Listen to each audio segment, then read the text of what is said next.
উন্নত চিকিৎসার জন্য এয়ার অ্যাম্বুলেন্সে সিঙ্গাপুরে নেওয়া হয়েছে আওয়ামী লীগ সাধারণ সম্পাদক এবং সড়ক পরিবহন ও সেতুমন্ত্রী ওবায়দুল কাদেরকে। ভারতের প্রখ্যাত হৃদরোগ বিশেষজ্ঞ ডাক্তার দেবী শেঠির পরামর্শে এই সিদ্ধান্ত নেওয়া হয়। চিকিৎসকরা জানিয়েছেন, ওবায়দুল কাদেরের শারীরিক অবস্থার উন্নতি হলেও শঙ্কামুক্ত নন তিনি। সোমবার সকাল থেকে খবর আসছিল ওবায়দুল কাদেরের শারীরিক অবস্থা উন্নতির দিকে। সকালে সে কথা জানান সিঙ্গাপুর থেকে আসা চিকিৎসকরাও।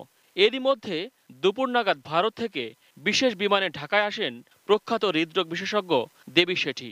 ওনাকে আনার ব্যাপারে পদক্ষেপ নিয়েছেন মাননীয় প্রধানমন্ত্রীর নির্দেশে। 24 ঘন্টার মধ্যে ওবায়দুল কাদেরের শারীরিক অবস্থার যে উন্নতি, তাতে সন্তোষ জানান দেবী শেঠি। প্রশংসা করেন বঙ্গবন্ধু শেখ মুজিব মেডিকেল বিশ্ববিদ্যালয়ের চিকিৎসকদের ভূমিকার। উনি বললেন যে ভাবি ছিলেন সেখানে, মিসেস ওবায়দুল কাদের ছিলেন।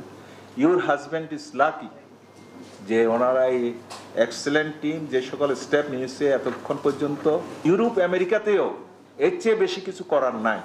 সংবাদ সম্মেলনে চিকিৎসকরা জানান ওবায়দুল কাদেরের অবস্থা আগের চেয়ে ভালো, তবে তাকে শঙ্কামুক্ত বলছেন না তারা।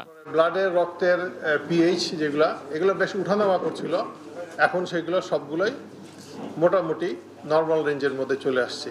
আরেকটা জিনিস যেটা বেশি ছিল, ব্লাড সুগার, খুব হাই ব্লাড সুগার ছিল প্রথমে 26, সেটাও আমরা ইনফিউশন পাম্প দিয়ে ইনসুলিনের সাহায্যে আনতে সক্ষম হয়েছি এবং উনি বেশ নড়াচড়াও করছেন এবং ভেন্টিলেটর খুলে দেওয়ার জন্য খুব ইঙ্গিত দেখাচ্ছেন। এতে বোঝা যাচ্ছে লক্ষণ যে উনি ভালো আছেন। সবকিছু মিলিয়ে বলা যায় ওনার পজিশন এখন স্টেবল আছে এবং উন্নতির দিকে যাচ্ছে। দেবী শেঠির পরামর্শেই পৌনে 4টার দিকে ওবায়দুল কাদেরকে সিঙ্গাপুরের উদ্দেশ্যে নিয়ে যাওয়া হয়।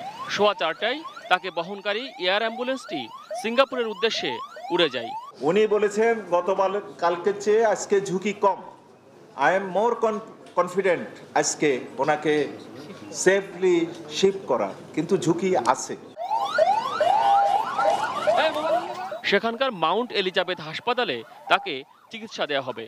ওবায়দুল কাদেরের সঙ্গে রয়েছেন স্ত্রী ইশরাতুন্নেসা এবং বঙ্গবন্ধু শেখ মুজিব মেডিকেল বিশ্ববিদ্যালয়ের পরিচালক ডাক্তার আবু নাসের রিজভী।